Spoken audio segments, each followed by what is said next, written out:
চলে এসেছি আজকে তোমাদের কাছে একটা খুবই ইম্পর্টেন্ট চ্যাপ্টার নিয়ে আলোচনা করতে। হ্যাঁ, সেই খুবই ইম্পর্টেন্ট চ্যাপ্টারটার কিছুই না, সেটা হলো ইন্ট্রিগেশন, যেটার জন্য আমরা সবাই একদম ক্লাস 12-এ উঠে থেকেই অপেক্ষা করে থাকি যে কবে শিখবো কবে শিখবো।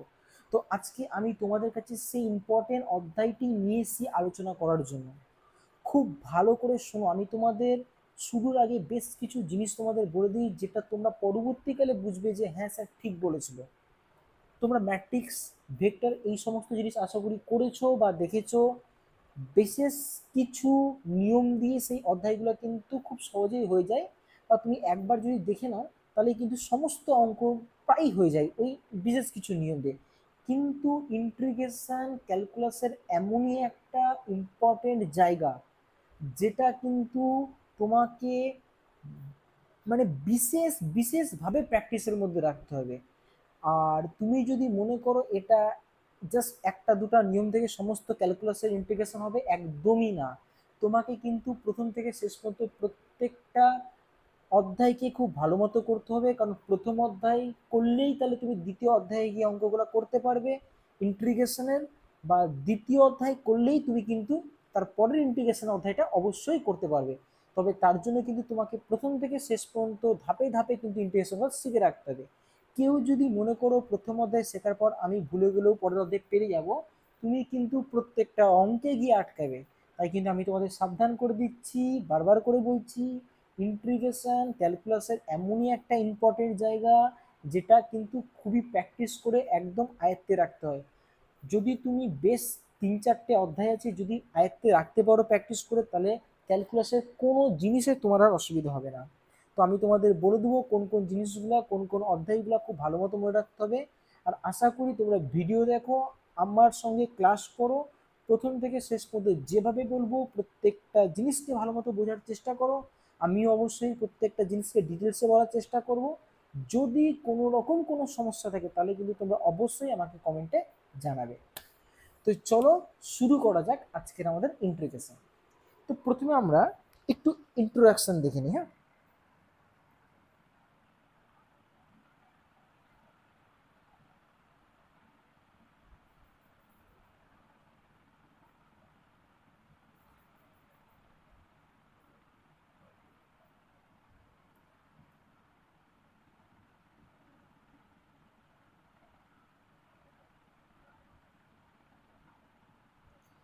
খুব ভালো মতো তোমরা সকলে দেখবে।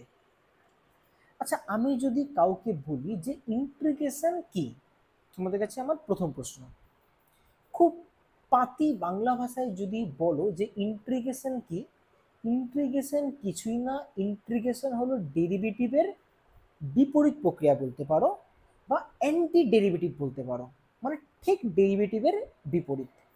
আমি আবার বলছি, যদি খুব সহজেই বলতে চাই যে ইন্টিগ্রেশন কি জিনিস, তাহলে কি বলবো, ইন্টিগ্রেশন হলো ডেরিভেটিভের একদম বিপরীত, বা বলতে পারো অ্যান্টি ডেরিভেটিভ। ক্লিয়ার? কিন্তু এতটুকু বলে গেলে তো আমাদের থেমে গেলে হবে না, ব্যাপারটা বুঝতে হবে যে এই ইন্টিগ্রেশনটা অ্যাকচুয়ালি কি, বা এই ইন্টিগ্রেশনটা কখন করি বা কেন করি, সেই জিনিসগুলোকে আমরা একদম ক্লিয়ার করব। তারপর আস্তে আস্তে আমরা এর সূত্র ও অঙ্কের দিকে যাব। কিন্তু আগে আমরা এইটা ক্লিয়ার করব যে ইন্টিগ্রেশন জিনিসটা কি এবং আমরা কেন ইউজ করে থাকি। ক্লিয়ার? তো এতটুকু তো তোমরা মোটামুটি বুঝতে পেরেছো যে ইন্টিগ্রেশন কিছুই না, এটা একটা অ্যান্টি ডেরিভেটিভ। তো এই অ্যান্টি ডেরিভেটিভ ব্যাপারটাকে একটু ছোট্ট করে আমি তোমাদের বলে দিই। আচ্ছা, আমি যদি কাউকে বলি D of DX of sine X, আশা করি এই কথার মানে তোমরা সকলেই জানো, যে আমি এখানে বললাম সাইন এক্স এর ডেরিভেটিভ করো এক্স এর সাপেক্ষে, তাই না? তো তোমরা খুব সহজেই বলবে যে সাইন এক্স এর ডেরিভেটিভ এক্স এর সাপেক্ষে কজ এক্স। তাহলে অ্যান্টি ডেরিভেটিভ ব্যাপারটা কি ভালো করে বোঝো। এই যে সাইন এক্স এর ডেরিভেটিভ যদি কজ এক্স হয়, তাহলে মনে রাখবে এর অ্যান্টি মানে কজ এক্স এর ইন্টিগ্রেশন হবে সাইন এক্স। আমি আবার বলছি, সাইন এক্স এর ডেরিভেটিভ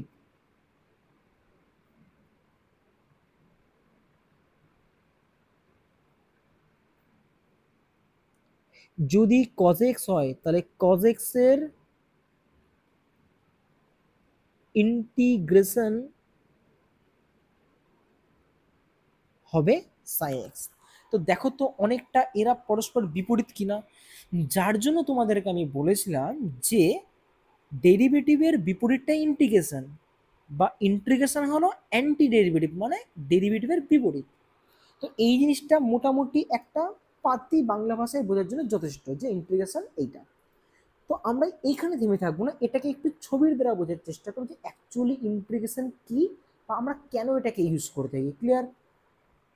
তো চলো এই পোর্শনটা আমি মিটিয়ে দিচ্ছি। তাহলে চলো এবার আমরা এই ইন্টিগ্রেশন জিনিসটা কি, এর একটু জিওমেট্রিক্যাল মিনিং বোঝার চেষ্টা করি, যে অ্যাকচুয়ালি এটা কি করি আমরা, বা কেন এই ইন্টিগ্রেশনটাকে আমরা ইউজ করব। ক্লিয়ার? খুব ভালো মতো দেখবে, আমি একটা এক্সাম্পল দিচ্ছি তোমাদের। তো ধরো আমি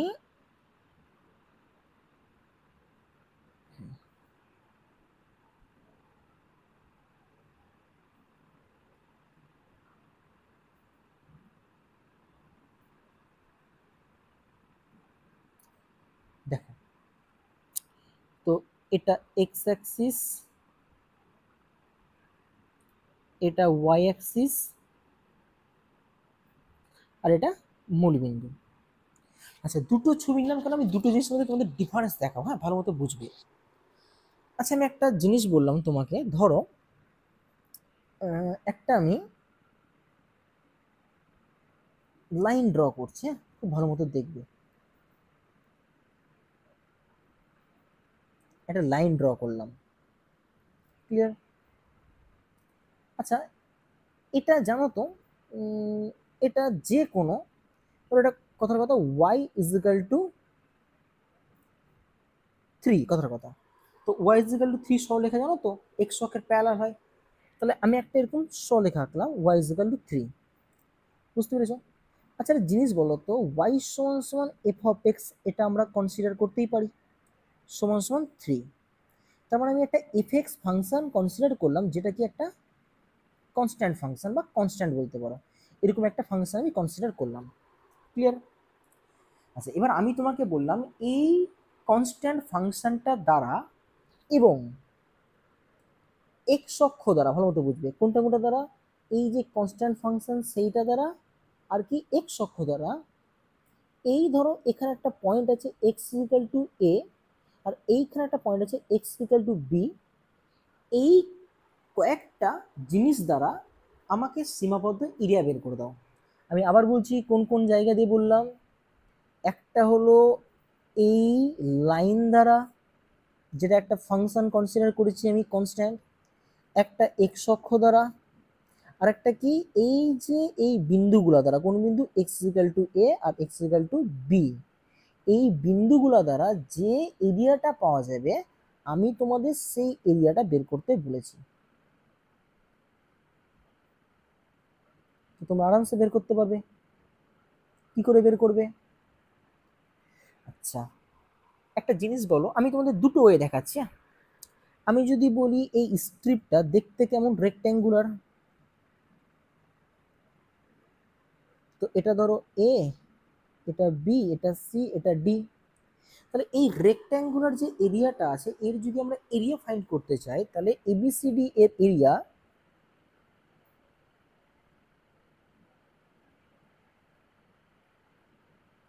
কি হবে, দৈর্ঘ্য গুণ প্রস্থ। দৈর্ঘ্য ধরো এডি গুণ প্রস্থ কত, এবি। বুঝতে পেরেছো? তাহলে দৈর্ঘ্য এডি, এডিটা কোন জায়গা, এই জায়গাটা না, মানে এইটুকুটা। তো এটা দেখো তো, এই পুরোটা বি আর এইটুকুটা এ, তার মানে এইটুকুটা কত হবে, বি মাইনাস এ। বুঝতে পেরেছো? ইন্টু এবি, এবি মানে কোন জায়গাটা বলো তো, এবি মানে উচ্চতারা, এই উচ্চতারা কত হবে বলো তো দেখি, কে বলতে পারে, এইটুকুটা কত, ওয়াই ইজিক্যাল টু 3, মনে আছে তো? ওয়াই ইজিক্যাল টু 3 এর জন্য তো এই সরলরেখাটা এক্স অক্ষের সঙ্গে প্যারালাল, তাই না? তো এটা তোমাদের জানা উচিত আশা করি, আমি এটা নিয়ে বেশি রিলস যাচ্ছি না। তার মানে এবির মান কত, 3। বুঝতে পেরেছো? ওই যে দৈর্ঘ্য ইন্টু প্রস্থ। তাহলে একটা জিনিস দেখো, এই যে এরিয়া, এটা বেরিয়ে গেল, তাই না? তো এর একক দিলাম বর্গ একক ধরো, কারণ যেহেতু এটা একটা এরিয়া বের করলাম আমি। একটু ভালো মতো দেখো, আমি যদি এই এরিয়াটাকে এইভাবে না বের করে আরেকটু অন্যভাবে বের করতাম। কিভাবে সেটা আমি তোমাদের দেখাচ্ছি। তো এই পোর্শনটুকু আমি আপাতত মিটিয়ে দিচ্ছি, খুব ভালো মতো দেখবে।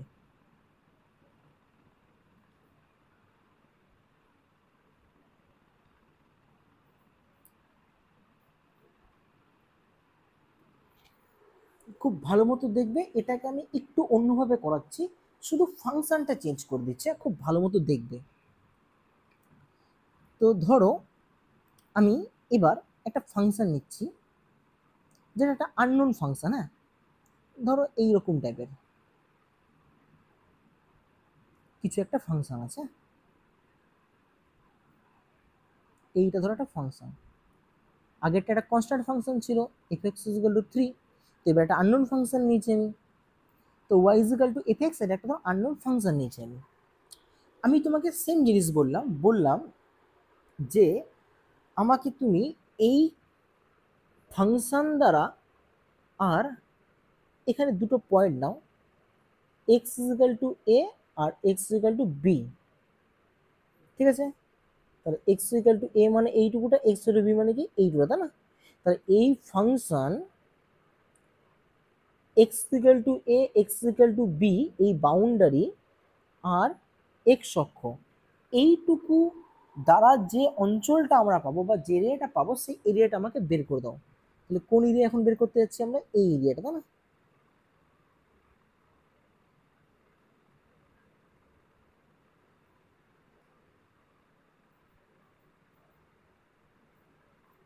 বুঝতে পেরেছো?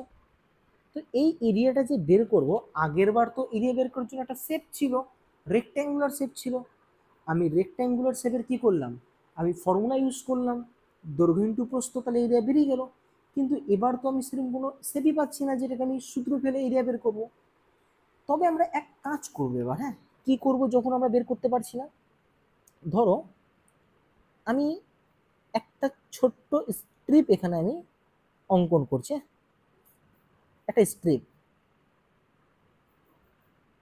যেটা ধরো এই ডিএক্স অংশ, মানে এই যে প্রস্থটা যেটা আছে সেটা একটা ডিএক্স অংশ, মানে খুবই ক্ষুদ্র অংশ। তাহলে আমি যদি এই রকম এরিয়াটা বের করার চেষ্টা করি, কিন্তু এরিয়া বের করতে গেলে তো আমাকে একটা নির্দিষ্ট শেপ নিয়ে করতে হবে, তাই না? কারণ যতক্ষণ আমি একটা নির্দিষ্ট শেপ বলবো ততক্ষণ তো আমি তার সূত্র ফেলে এরিয়া বের করতে পারবো না, যদি নির্দিষ্ট শেপ নাই জানি। যেমন রেক্ট্যাঙ্গুলার হলে কি দৈর্ঘ্য ইন্টু প্রস্থ হবে, যদি বর্গাকার হতো তাহলে কি হতো, বাহু গুণ বাহু হতো। তাহলে এরকম যদি শেপ জানা থাকে তাহলে তার এরিয়াটা বের করতে পারবো। তো সেই জন্য আমি কি করছি, এই স্ট্রিপটার আমি একটা রেক্ট্যাঙ্গুলার অংশকে কল্পনা করছি। কোনটুকুটা বুঝতে পেরেছো? এই যে রেক্ট্যাঙ্গুলার অংশটুকু নিয়েছি সেইটুকু অংশের, ক্লিয়ার? উপর দিয়ে একটু ফাঁকা গেছে কিন্তু লক্ষ্য রাখবে। হ্যাঁ, তো ধরো এর জন্য এর দৈর্ঘ্যটা হলো y1 আর যে প্রস্থ সেটা হলো dx। বুঝতে পেরেছো? আমি এখানে তো ছবিটা আঁকার চেষ্টা করছি, এটা এ পয়েন্ট, এইটা ধরো বি পয়েন্ট, এটা সি পয়েন্ট, এটা ডি পয়েন্ট, এটা ধরো ই পয়েন্ট, ক্লিয়ার? তাহলে মেন যে স্ট্রিপ সেটা কিন্তু এ সি ডি ই, এটা হলো মেন স্ট্রিপটা কিন্তু। হ্যাঁ, কিন্তু আমি মেন স্ট্রিপটা নিতে পারিনি কারণ সেটা কিন্তু একটা আয়তাকার শেপে নাই। তাহলে তার মধ্যে আমি কোনটুকুটা নিয়েছি, যতটুকুটা আয়তাকার শেপে আমি কল্পনা করেছি। সেই আয়তাকার শেপে যে স্ট্রিপটা কল্পনা করছি সেটা হলো ধরো নাও বিসিডি, বিসিডিই, যার দৈর্ঘ্যটা কত ধরেছি আমি, দেখো দৈর্ঘ্যটা নিয়েছি y1 আর প্রস্থ কত নিয়েছি dx। আচ্ছা, এরকম স্ট্রিপ আমি আরো কল্পনা করতে পারি, তাই না? এরকম স্ট্রিপ আমি আরো কল্পনা করতে পারি। তো ধরো এখানে আমি এটাকে, এটাও ধরো ক্ষুদ্র অংশ dx, এরকম n সংখ্যক স্ট্রিপ এখানে আমি কল্পনা করলাম। কতগুলো স্ট্রিপ? n সংখ্যক স্ট্রিপ। তাহলে এইরকম n সংখ্যক স্ট্রিপগুলোকে যদি আমি যোগ করি পরপর বসে, তাহলে দেখো তো এই পুরো এরিয়াটা পাচ্ছি কি পাচ্ছি না? কিন্তু আমি বারবার করে বলছি, পুরো এরিয়া পেলেও কিছু অংশ কিন্তু আমাদের বাদ যাচ্ছে, ভালো করে মনে রাখবে। কোথায় বাদ যাচ্ছে লক্ষ্য করেছো? এই যে স্ট্রিপ কল্পনা করার সময় এই যে অংশগুলো আমরা কি করছি, এই যে অংশগুলো একটু করে ছেড়ে দিতে হচ্ছে আমাদের, তাই না? কারণ পুরোপুরি যখন রেক্ট্যাঙ্গুলার শেপে আনবো তাহলে কিছু অংশ কি বাদ যাচ্ছে, এটা কিন্তু মাথায় রাখবে, কারণ এখন এটা আমার কাজে লাগবে, ঠিক আছে? তো এখানে ধরো আমার এন সংখ্যক স্ট্রিপ আছে, কতগুলো স্ট্রিপ আছে? এন সংখ্যক স্ট্রিপ আছে। তো ধরো প্রথম স্ট্রিপের দৈর্ঘ্য হলো y1, প্রস্থ হলো dx, ক্লিয়ার? এই যে দৈর্ঘ্য y1, প্রস্থ dx।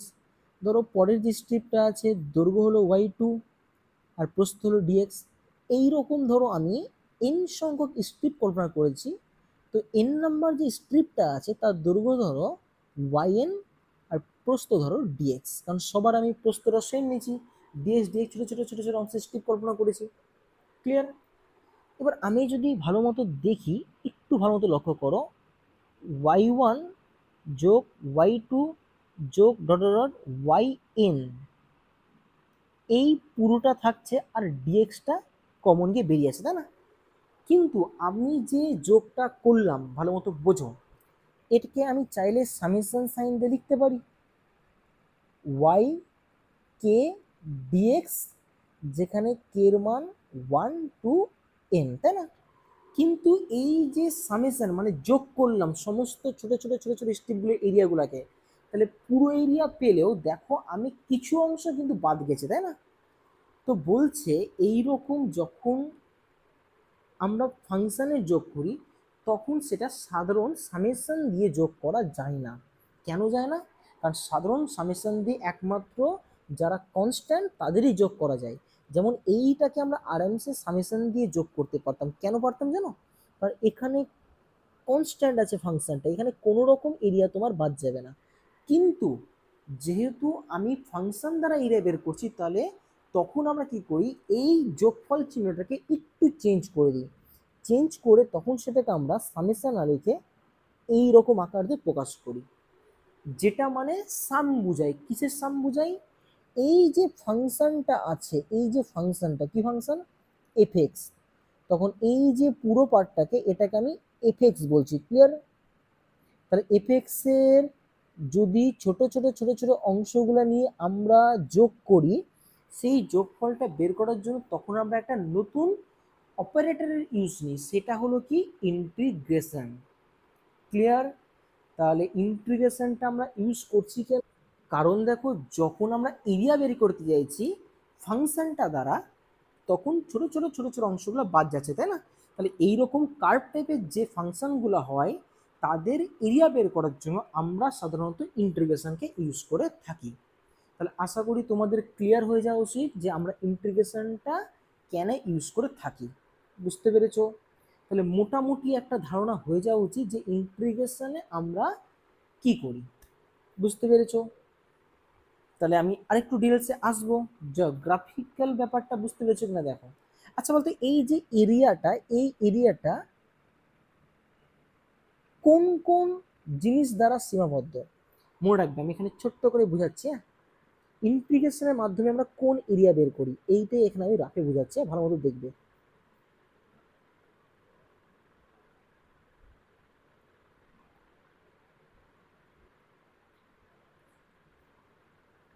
এটা ধরো এফএক্স, সরি সরি, এটা ধরো এক্স অ্যাক্সিস, এটা ধরো ওয়াই অ্যাক্সিস, এটা ধরো সেন্টার। বলছে মনে করো আমি একটা ফাংশন নিচ্ছি, এই ফাংশনটা আমরা এক্স ইজিক্যাল টু এ থেকে এক্স ইজিক্যাল টু বি এর মধ্যে এরিয়া বের করব। কিন্তু কোন এরিয়াটা? বলছে একটু ভালো মতো লক্ষ্য করো, এখানে ডিএক্স আছে, তাই না? মানে ডিএক্স মানে হলো এক্স অক্ষের উপর। ভালো মতো বুঝবে কোন এরিয়াটা বের করছি আমরা। এক্স অক্ষের উপর আমরা যদি এই ফাংশন দ্বারা যতটা প্রজেকশন পাবো, প্রজেকশন মানে ছায়া পাবো, দেখো ছায়া তো পুরোটা দিয়ে পাচ্ছি, তাই না? কার উপর পাচ্ছি? এক্স অক্ষের উপর পাচ্ছি, তাই না? তো আমি না ছবিটাকে এইরকম না করে একটু থামো, এইটাকে ইউজ করি। এই দেখো, এই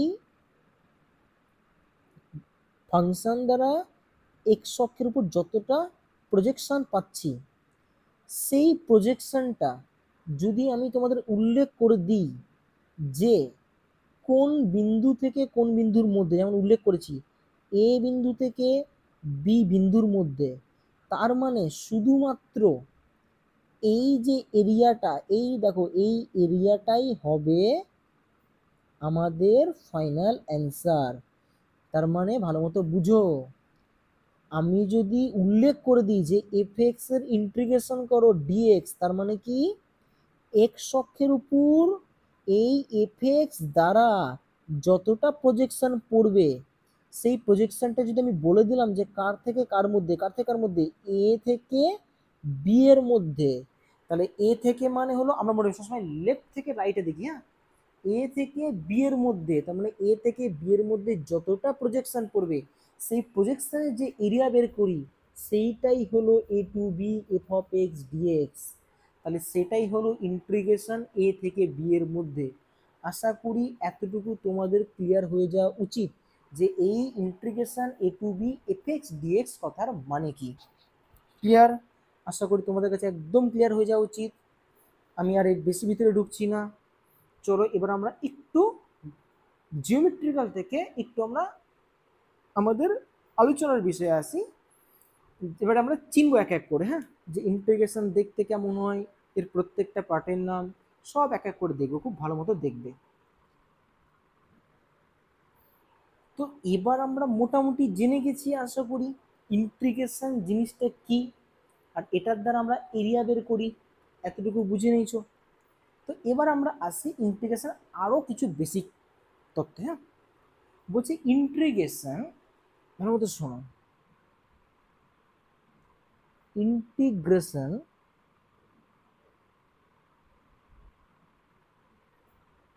বলছে এটা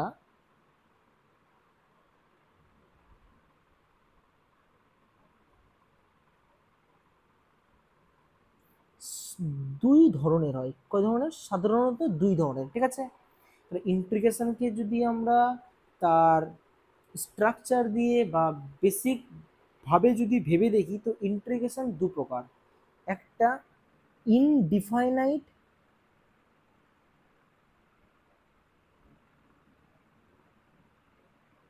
বাংলাতে যেটাকে আমরা অনির্দিষ্ট বলি,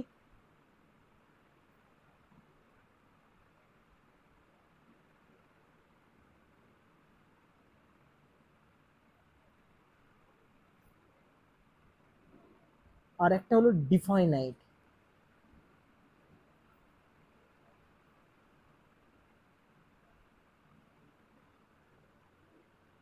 যেটাকে আমরা বাংলায় নির্দিষ্ট বলি। তো শোনো, বলছে ইন্টিগ্রেশন সাধারণত দু প্রকার, একটা ইনডিফাইনাইট ইন্টিগ্রেশন আর একটা ডিফাইনাইট ইন্টিগ্রেশন। ইনডিফাইনাইট ইন্টিগ্রেশন যেটাকে বাংলাতে আমরা অনির্দিষ্ট সমাকলন বলি, আর ডিফাইনাইট ইন্টিগ্রেশন যেটা বাংলাতে আমরা নির্দিষ্ট সমাকলন বলি। ক্লিয়ার? তো বলছি ইনডিফাইনাইট ইন্টিগ্রেশন দেখতে এইরকম টাইপের হয়।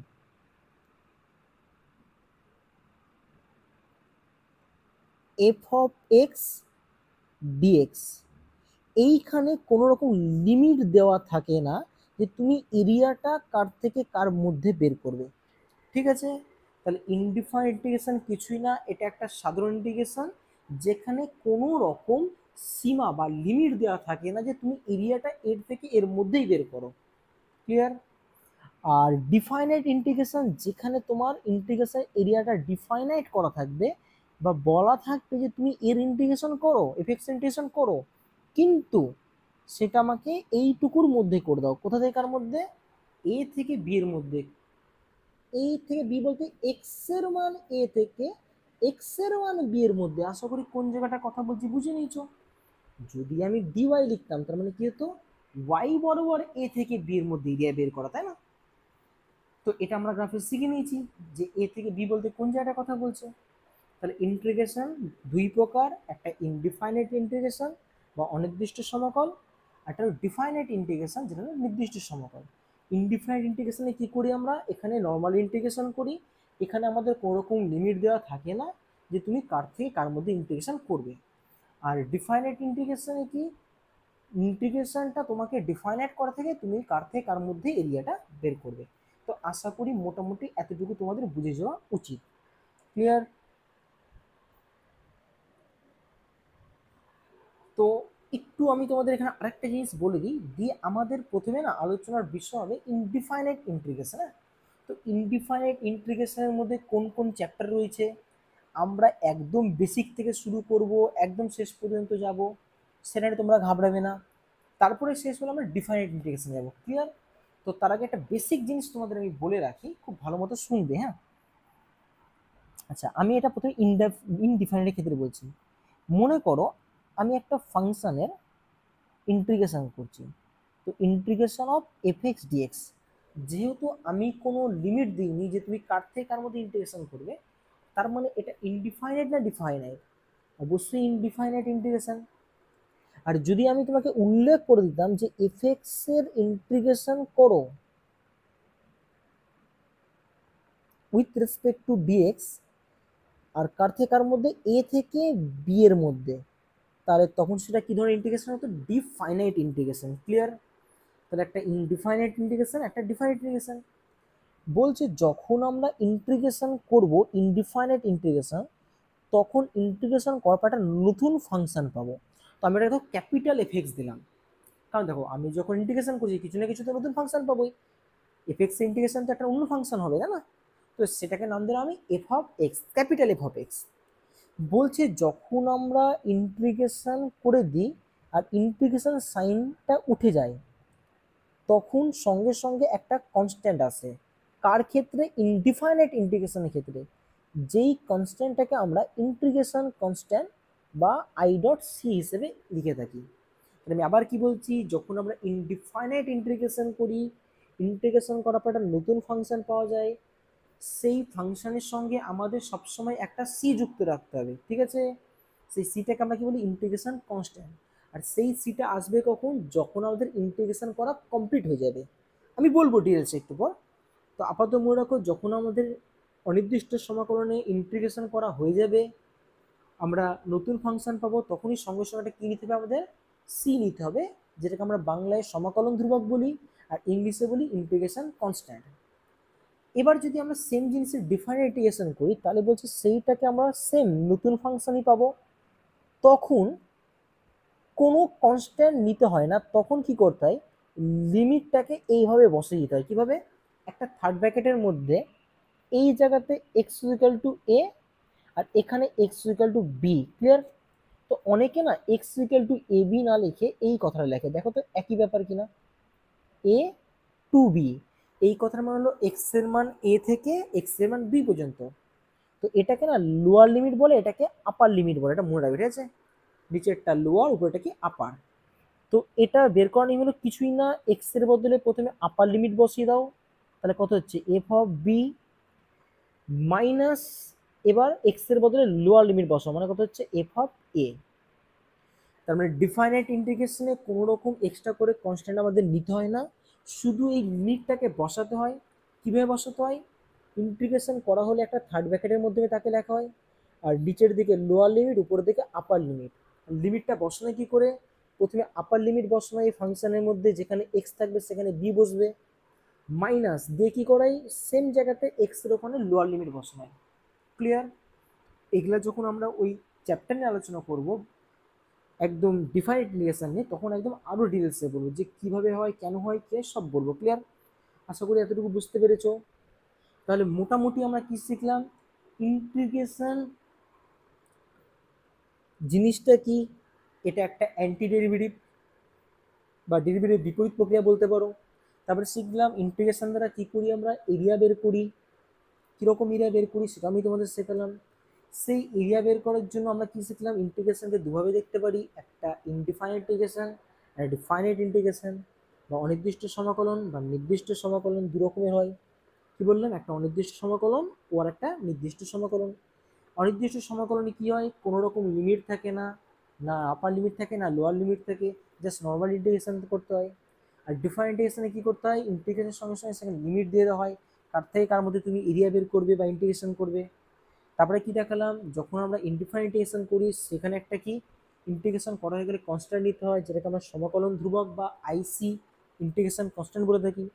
কিন্তু যখন আমরা ডিফাইন ইন্টিগ্রেশন করি তখন এরূপ কোনো কনস্ট্যান্ট হয় না, তখন কী হয়? লিমিটের ভ্যালুটা বসিয়ে দিতে হয়। কীভাবে বসাতে হয়? থার্ড ব্র্যাকেটের মধ্যে এ টু বি, ওখানে আপার লিমিট বসে দিয়ে মাইনাস লোয়ার লিমিট বসে। এতটুকু সবার কাছে ক্লিয়ার হয়ে যাওয়া উচিত। তো চলো এর পরের জিনিসটি আমরা আসি। হ্যাঁ, খুব ভালো মতো দেখে যাও, একদম তোমাদের কাছে জলের মতো ক্লিয়ার হয়ে যাবে ইন্টিগ্রেশন। ভালো করে শোনো। তো এবার আমরা যেটা আলোচনা করব, মনে রাখবে পুরোটাই ইনডিফাইনাইট ইন্টিগ্রেশনের উপর ভিত্তি করে। ক্লিয়ার? তো ইনডিফাইনাইট ইন্টিগ্রেশনের উপর ভিত্তি করে যে অধ্যায়গুলো তোমাদের আছে, আমি না নামটা লিখে দিচ্ছি। হ্যাঁ, খুব ভালো মতো মানে এখন তোমাদের জানার দরকার নেই যে কোন অধ্যায় কি বা কি ব্যাপার, এগুলো জানার দরকার নেই, তখন তোমার আস্তে আস্তে সব জানতে পারবে। এখন শুধু নামটা মনে রাখো যে তোমাদের এই ইনডিফাইনাইটের উপর ভিত্তি করে কোন কোন অধ্যায় রয়েছে ইন্টিগ্রেশন, আর ডিফাইনের উপর ভিত্তি করে কোন কোন অধ্যায় রয়েছে ইন্টিগ্রেশন। হ্যাঁ, তারপরে আস্তে আস্তে আমরা সব আলোচনা করব।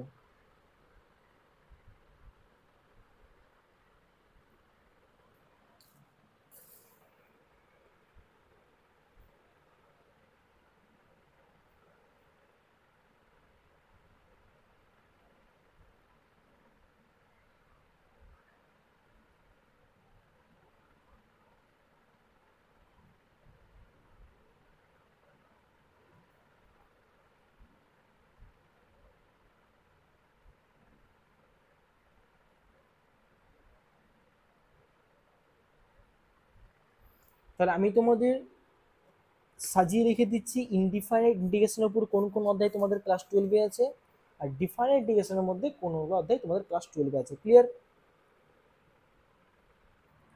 তো তোমাদের ক্লাস 12-এর বইয়ে যে অধ্যায়গুলো রয়েছে আমি ভাগ ভাগ করে লিখে দিয়েছি। আমি বাংলাতে লিখেছি এই কারণে যাতে তোমাদের বুঝতে সুবিধা হয়। খুব ভালো মতো শোনো। ইনডিফাইনাইট ইন্টিগ্রেশনের উপর ভিত্তি করে তোমাদের 4টা অধ্যায় রয়েছে: অনির্দিষ্ট সমাকলন, পরিবর্ত বা প্রতিস্থাপন, আংশিক সমাকলন, কয়েকটি বিশেষ আকারের অপেক্ষকের সমাকল। হ্যাঁ, কি বললাম এখানে হাতে লেখাটা বুঝতে অসুবিধা হলে পড়ে নিয়ে চান না, ওটা কয়েকটি বিশেষ আকারের অপেক্ষকের সমাকল। আর ডিফাইন ইন্টিগ্রেশনে একটাই রয়েছে, সেটা হলো নির্দিষ্ট সমাকল। ঠিক আছে, তাহলে আমি তোমাদের লিখে দিলাম কার উপর ভিত্তি করে কোন কোন অধ্যায়গুলো তোমাদের 12-এর বইয়ে ফলো করলেই বুঝতে পারবে। তাহলে এগুলা বুঝে নেবে তোমরা অনির্দিষ্ট চ্যাপ্টারের মধ্যে, আর ওগুলো বুঝে নেবে নির্দিষ্ট চ্যাপ্টারের মধ্যে পড়বে। তার মানে এই জিনিসগুলোতে কি কোনো রকম লিমিট দেওয়া থাকবে না, কিন্তু নির্দিষ্ট চ্যাপ্টারে কি প্রত্যেকটা অঙ্কে দেবে লিমিট দেওয়া থাকবে, তাই না? তো চলো আমরা তখন দেখবো যে তার মধ্যে আবার কিরকম ধরনের অঙ্ক আমাদের করতে হবে। তো আমাদের প্রথম যেটা চ্যাপ্টার সেইটা নিয়ে আমরা আলোচনা শুরু করি, সেটা অনির্দিষ্ট সমাকল। হ্যাঁ, এটা হয়ে গেলে তারা ধাপে ধাপে ধাপে ধাপে আমরা নামবো নিচে। বারবার করে বলছি, অনির্দিষ্ট সমাকল কমপ্লিট করে তোমরা সেটা ভুলে গেলে হবে না, সেটা প্র্যাকটিস করে রাখতে হবে। এটাই বেসিক চ্যাপ্টার, কারণ পরের অধ্যায় যখন করতে হবে তখন আমাদের অনির্দিষ্ট সমাকল কাজে লাগবে। তার পরের অধ্যায় যখন কমপ্লিট করবে তখন দেখবে আগের দুটো অধ্যায় তোমার কাজে লাগছে। তাই প্রত্যেকটা জিনিস তোমাদের কিন্তু খুব ভালো মতো করতে হবে। কিন্তু আমি আগেই বলে দিই, এই 3টা খুব ভালো মতো তোমাকে করতে হবে। ক্লিয়ার? কিন্তু এদের মধ্যে যদি তুমি এই অধ্যায়টা আর এই অধ্যায়টা করে নাও, তাহলে এটা না প্রায় পেরেই যাবে, কারণ ওই একই জিনিস ওটা দিয়ে কাজ চলে যাবে এটা। হ্যাঁ, তো আমি এটা মিটিয়ে দিচ্ছি। ক্লিয়ার? এবার আমাদের মূল আলোচনার বিষয় অনির্দিষ্ট সমাকল, এই চ্যাপ্টারে আমরা আলোচনা করবো। ক্লিয়ার? এটা একটু বানান ভুল লিখে দিয়েছি আমি। ঠিক আছে, অনির্দিষ্ট সমাকল। তো চলো শুরু করা যাক। তো চলো এবার আমরা একদম আমাদের মূল যে প্রথম চ্যাপ্টার সেইখানে প্রবেশ করি। আমি তোমাদের আগেই বলছি এটা একটা ইন্টিগ্রেশনের একদম বেসিক জায়গা, যেটা তোমরা শিখে গেলে পরের অধ্যায়গুলো খুব কাজে দেবে। হ্যাঁ, তাই প্রথম থেকে খুব ভালো মতো শিখবে। আমি না এখানে আর কোনো কারণ ফারণ বলবো না, এবার জাস্ট আমি তোমাদের বেসিক কনসেপ্ট আর সূত্র দিয়ে অঙ্ক শুরু করে দেবো। হ্যাঁ, তো বেসিক যে জিনিসটা আমাদের জানতে হবে, যে জিনিসটা আমরা ভুল করব, সেইটাকে খুব ভালো মতো দেখি চলো। আচ্ছা, মনে রাখবে আমরা ইন্টিগ্রেশনকে কিভাবে প্রকাশ করি, অনির্দিষ্ট চ্যাপ্টারের বা ইনডিফাইনাইট ইন্টিগ্রেশনকে integration sign F of x DX এভাবে প্রকাশ করি, তাই না? তো দেখবে আমরা কোনো একটা ফাংশন, তার মানে আমরা কি করতে চলেছি, কোনো একটা ফাংশন এফ এক্স আছে, তার আমরা ইন্টিগ্রেশন করছি কোন অক্ষের সাপেক্ষে, এক্স অক্ষের সাপেক্ষে বা এক্স এর সাপেক্ষে। তো ইন্টিগ্রেশন করা হয়ে গেলে একটা নতুন ফাংশন পাওয়া যায়, যার নাম দিলাম আমি এফ অফ এক্স। আর যখনই আমরা এই এফ অফ এক্স পেয়ে যাই, মানে ইন্টিগ্রেশন করা আমাদের হয়ে যায়, তখন কি হয়, ইনডিফাইনাইট ইন্টিগ্রেশনের ক্ষেত্রে একটা ধ্রুবক আসে, যেটাকে আমরা কি বলি, ইন্টিগ্রেশন কনস্ট্যান্ট বা সমাকলন ধ্রুবক, তাই না? তাহলে সিটা কিছু না, সিটা হলো ইন্টিগ্রেশন কনস্ট্যান্ট। তো এখানে আমাদের কি কি জিনিস জানতে হবে সেটা খুব ভালো মতো শুনবে। আমি তোমাদের প্রত্যেকটা জিনিসের নাম বলছি, খুব ভালো মতো শুনবে। মনে রাখবে এইটাকে বলা হয় ইন্টিগ্রাল সাইন। ভালো মতো শোনো,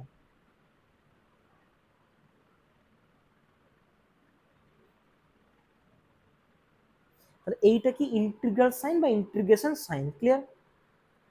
এইটাকে বলা হয় ইন্টিগ্র্যান্ড, ঠিক আছে? তাহলে ইন্টিগ্র্যান্ড কি, যার আমরা ইন্টিগ্রেশন করতে চলেছি বা যার আমরা ইন্টিগ্রেশন করব। আর এই ডিএক্স বা ডিওয়াই যাই থাক না এটাকে বলা হয় ভ্যারিয়েবল। কি বলা হয়? ভ্যারিয়েবল, মানে কোন ভ্যারিয়েবলের সাপেক্ষে তুমি ইন্টিগ্রেশনটা করতে চলেছো, বুঝতে পেরেছো? আর এইটা হলো ইন্টিগ্রাল, মানে তুমি যে অ্যান্সারটা পেলে, বুঝতে পেরেছো? এটা কি ইন্টিগ্রাল। আর এইটা কি, এইটা হলো ইন্টিগ্রেশন কনস্ট্যান্ট, বাকি সমাকল ধ্রুবক, ক্লিয়ার? এতটুকু তোমাদের আমি আলোচনা করে দিলাম। তার মানে কি, এইটা ইন্টিগ্রেশন সাইন, এইটা হলো যারা আমরা ইন্টিগ্রেশন করব যাকে আমরা ইন্টিগ্র্যান্ড বলি। ডিএক্সটা কি, ভ্যারিয়েবল, যে ভ্যারিয়েবলের সাপেক্ষে ইন্টিগ্রেশন করি। এফএক্সটা কি, এফএক্সটা হলো ইন্টিগ্রাল, মানে ইন্টিগ্রেশন করার পর যেটা পেলাম, সমাকলন যেটা পেলাম আমরা। আর সি মানে হলো ইন্টিগ্রেশন কনস্ট্যান্ট, এটা কখন আসে, ইনডিফাইনাইট ইন্টিগ্রেশন করলে এইটা আমরা পাই, তাই না? তাহলে মোটামুটি বুঝে নিচ্ছ। এবার এখান থেকে আমাদের ভুল কি হবে সেটা শোনো, কারণ আমি না সবসময় ভুলটা কি হবে সেটাকে তোমাদের আগে মানে চেষ্টা করি সেটাকে বুঝে, যাতে সেই ভুলটা তোমরা না করো, কারণ এটাই ভুল করবে, দেখবে ওই জন্য ভালো মতো শোনো। ভুলটা কি করবে শোনো, হ্যাঁ? তারপরে আমি আসছি সূত্র শিখে যাবে, চাপ নাই, কিন্তু ভুলটা না শুধরালে জীবন হবে না। ধরো integration f of x dx, ভালো মতো শুনবে। বলছে ইন্টিগ্রেশন সাইন যতক্ষণ চলবে এই ডিএক্স ততক্ষণ চলবে, মানে শুধু এফ অফ এক্স ইন্টিগ্রেশন, এর কোনো মিনিং নেই, এটা মিনিংলেস। যতক্ষণ না আমরা কোনো ভ্যারিয়েবল এখানে দেবো যে কোন ভ্যারিয়েবলের সাপেক্ষে ইন্টিগ্রেশন করছি, ততক্ষণ এই সাইনটা মিনিংলেস। তাহলে আমাকে লক্ষ্য রাখতে হবে যে কোনো লাইনে বা কোনো জায়গায় যদি ডিএক্স না ছুটে, কতক্ষণ না ছুটে, যতক্ষণ পর্যন্ত ইন্টিগ্রেশন সাইনটা আছে। কিন্তু যখনই ইন্টিগ্রেশন করা হয়ে যাবে, ভালো মতো শোনো, এখানেও একটা ভুল করি, যখনই ইন্টিগ্রেশন করা হবে, কখন হবে, যখন আমরা ইন্টিগ্রেশন ফর্মুলা ইউজ করব। ইন্টিগ্রেশন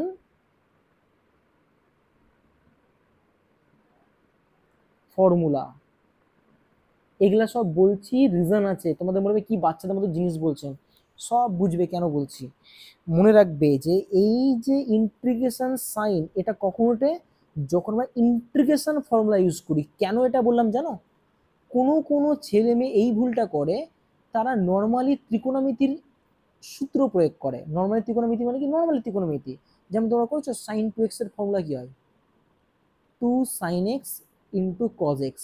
এই ফর্মুলা কার, ইন্টিগ্রেশন ফর্মুলা না ত্রিকোণমিতির ফর্মুলা? তো অনেকে না ত্রিকোণমিতির ফর্মুলা ফেলে ইন্টিগ্রেশন সাইনটা উঠিয়ে দেয়। ওই জন্য দেখো লিখেছি, তখনই উঠবে যখন আমরা কি ফর্মুলা ইউজ করবো, ইন্টিগ্রেশনের ফর্মুলা ইউজ করবো, তখনই কিন্তু এই সাইনটা উঠবে আর একটা নতুন ফাংশন পাবো, বুঝতে পেরেছো? আর যখনই ইন্টিগ্রেশন সাইনটা উঠে যাবে, সঙ্গে সঙ্গে তখনই একটা কি আসবে, সি আসবে। সি ফর কি, ইন্টিগ্রেশন কনস্ট্যান্ট, ক্লিয়ার? তাহলে কি শিখলাম, এই সাইনটা মিনিংলেস যদি না সাথে ডিএক্স বা ডিওয়াই কোনো ভ্যারিয়েবল থাকে, বুঝতে পেরেছো? সেটা অন্য ভ্যারিয়েবল হতে পারে, এক্স ওয়াই বাদে টিও হতে পারে, থিটা হতে পারে, সেটা অঙ্কের উপর ডিপেন্ড করবে। আর কি বললাম, ইন্টিগ্রেশন সাইন উঠে গেলে তো যেমন ভ্যারিয়েবল উঠে যাবে, আর তখনই, কখন, যখন আমি ইন্টিগ্রেশন সাইনটা উঠাচ্ছি। আর ইন্টিগ্রেশন উঠছে কেন, কারণ আমি সেখানে ইন্টিগ্রেশন ফর্মুলা ইউজ করে দিয়েছি, তাই। তাহলে ইন্টিগ্রেশন ফর্মুলা ইউজ করলে ইন্টিগ্রেশন সাইন উঠে যাবে, দিয়ে নতুন ফাংশন পাবো, তার সঙ্গে সঙ্গে কি যুক্ত হবে, একটা সি যুক্ত হবে। কখন যুক্ত হবে, যখনই ইন্টিগ্রেশন ফর্মুলা ইউজ করে আমরা ইন্টিগ্রেশন সাইনটাকে উঠিয়ে দেব, বুঝতে পেরেছো? তখনই কি হবে, আমাদের একটা নতুন ফাংশন আসার সঙ্গে সঙ্গে তার সঙ্গে একটা কনস্ট্যান্ট নিতে হবে। আমি আবার বলছি, যখনই ইন্টিগ্রেশন সাইন থাকবে ততক্ষণই ডিএক্স থাকবে, যখনই ইন্টিগ্রেশন ফর্মুলা ইউজ করব ইন্টিগ্রেশন সাইন উঠে যাবে, ইউজ করলে নতুন ফাংশন পাবো। আর যখনই ইন্টিগ্রেশন সাইন উঠে গিয়ে ফাংশনটা পেলাম, সঙ্গে সঙ্গে সেই ফাংশনের সঙ্গে কি হবে, একটা কনস্ট্যান্ট যুক্ত হবে, ক্লিয়ার? বুঝতে পেরেছো? এই জিনিসগুলো কিন্তু ভুল করবে না, যার জন্য কিন্তু আমি বারবার করে বলছি, কারণ আমি জানি এতদিন ধরে পড়াচ্ছি এই জিনিসগুলাই কিন্তু বাচ্চা কাচ্চা ভুল করে আসে, তাই তোমরা খুব ভালো মতো দেখবে কিন্তু, হ্যাঁ? কি বলেছি বুঝতে পেরেছো? চলো আমরা ইন্টিগ্রেশনের প্রায় বেসিক তত্ত্বগুলো সমস্ত কিছু শিখে নিয়েছি। এবার আসবো কিছু গুরুত্বপূর্ণ জায়গা নিয়ে। ক্লিয়ার? তারপরে আমরা সূত্র, তারপরে আমাদের অঙ্ক। তো আরেকটা জিনিস তোদেরকে আমি বলতে ভুলে গেছি, খুব ভালো মতো শুন, হ্যাঁ, তারপরে আমি আসছি গুরুত্বপূর্ণ ব্যাপারটাই। এইখানে ভালো করে শুনো, এই যেটা আমি টুকেছিলাম মনে রাখবি, এইখানে এক্স কিন্তু ভ্যারিয়েবল, ঠিক আছে? তাহলে মনে রাখবে, যদি আমাদের অন্য কিছু এক্স বাদে দেখতে পাই, এ বি সি, এই সমস্ত জিনিসগুলো কিন্তু এখানে কনস্ট্যান্ট হিসেবে ট্রিট করায়, ঠিক আছে? আমি আবার বলছি, এক্স ভ্যারিয়েবল, তার মানে এখানে কি এ বি সি থাকলে সেটা আমরা কি করবো, কনস্ট্যান্ট হিসেবে ট্রিট করবো। ক্লিয়ার? বুঝতে পেরেছি? এই জিনিসটা আমি তোদের বলতে ভুলে গেছি, তাই জন্য আমি বলে দিলাম। হ্যাঁ, তো চলো এবার নেক্সট যেটা আমি আলোচনা করবো বলছিলাম শুরু করি।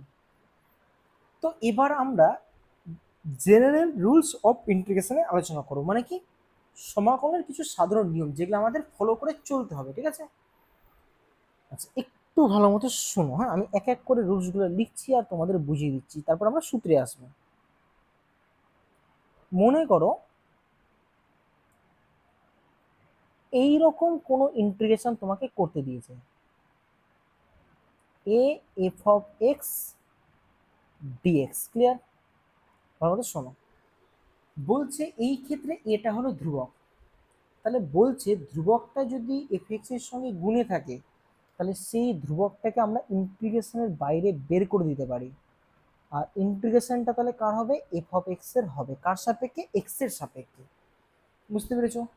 তো আমরা সকলে জানি এ তো ধ্রুবক বেরিয়ে গেছে, এফ এক্স কে ইন্টিগ্রেশন করলে একটা নতুন ইন্টিগ্রেশন পাই, সেটার নাম দিলাম ক্যাপিটাল এফ অফ এক্স। আর যখনই ইন্টিগ্রেশন পেয়ে গেলাম, ইন্টিগ্রেশন চিহ্ন উঠে গেল, তাহলে সঙ্গে সঙ্গে একটা কি সি আসবে, যে সিটাকে আমরা কি বলি, সি ফর ইন্টিগ্রেশন কনস্ট্যান্ট, তাই না? বা সি ফর সমাকলন ধ্রুবক। বুঝতে পেরেছো? আচ্ছা, সেকেন্ড প্রপার্টি কি বলছে,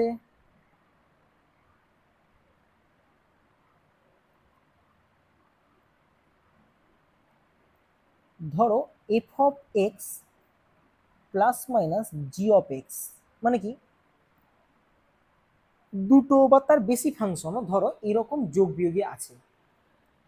আচ্ছা, আমরা যদি চাই তাহলে এইটাকে না মনে রাখবে ভেঙে ভেঙে ইন্টিগ্রেশন করতে পারি, এর আলাদা ইন্টিগ্রেশন যোগ এর আলাদা ইন্টিগ্রেশন বলে এখানে ভুল কি করলাম, দেখো ডিএক্সটা দুজনের সঙ্গেই ছিল, তাই না? তাহলে ভাঙলে এরও সঙ্গে যাবে, ভাঙলে এরও সঙ্গে যাবে। আর আমি তোমাদের আগেই বলেছি ডিএক্স ছাড়া ইন্টিগ্রেশন সাইনের কোনো অস্তিত্ব নেই। এতটুকু বুঝতে পেরেছো? তো ধরো এফ এক্স এর ইন্টিগ্রেশন ক্যাপিটাল এফ এক্স, তার জন্য একটা ধ্রুবক নিলাম সি ওয়ান। আর জি এক্স এর ইন্টিগ্রেশন ধরো, আচ্ছা এটা প্লাস মাইনাস ছিল মনে আছে, দেখি প্লাস মাইনাস, এই প্লাস মাইনাস হলো এটা। আর জি এক্স এর ইন্টিগ্রেশন ধরো ক্যাপিটাল জি এক্স, তার জন্য একটা ধ্রুবক নিলাম সি টু। ক্লিয়ার? কিন্তু তোমরা ছোটবেলা থেকে পড়েছো, দেখো যে এতগুলা ধ্রুবক না লিখে যদি আমি এক কাজ করি, নর্মালি এফ এক্স এর ইন্টিগ্রেশন করলাম capital F X plus minus G X এর ইন্টিগ্রেশন করলাম ক্যাপিটাল জি এক্স। আর এতগুলো ধ্রুবক না নিয়ে যদি আমি একটাই ধ্রুবক নিই, দেখো তো ধ্রুবক আর ধ্রুবক যোগ করলে ধ্রুবকই পাওয়া যায় কিনা। ছোটবেলায় তোমরা করেছো তো, অনেকগুলো ধ্রুবককে একটা ধ্রুবক নাম দিয়ে যায়। তাহলে আমরা না আলাদা আলাদা ইন্টিগ্রেশনের জন্য আলাদা আলাদা ধ্রুবক নেব না, জাস্ট ইন্টিগ্রেশন কমপ্লিট হয়ে গেলে, কমপ্লিট মানে যেখানে পুরোপুরি ইন্টিগ্রেশন সাইন উঠে যাবে, এমনটা না যে তুমি এইখানে ধরো এফ এক্স এর ইন্টিগ্রেশন হয়ে গেল আর ধরো জি এক্স এর ইন্টিগ্রেশন তুমি করতে পারো নি, তাহলে তখন আর ইন্টিগ্রেশন কনস্ট্যান্ট নেবে না। কখন নেবে বলো তো, যখন পুরোপুরিভাবে এফ এক্স এর ইন্টিগ্রেশন করা কমপ্লিট, জি এক্স এর ইন্টিগ্রেশন করা কমপ্লিট, মানে পুরোপুরি ইন্টিগ্রেশন সাইন উঠে যাবে, তখনই একটা ধ্রুবক নিলেই যথেষ্ট।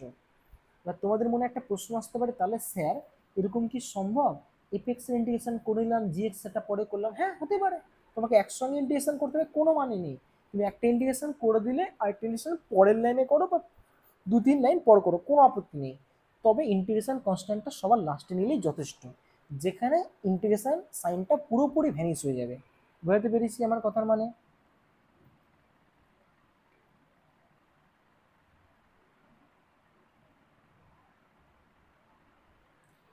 চলো এবার একটা শোনো, যদি এইটা হয় তাহলে আমাকে এইটাকে কাজে লাগিয়ে বলো তো এর অ্যান্সার কি আসবে।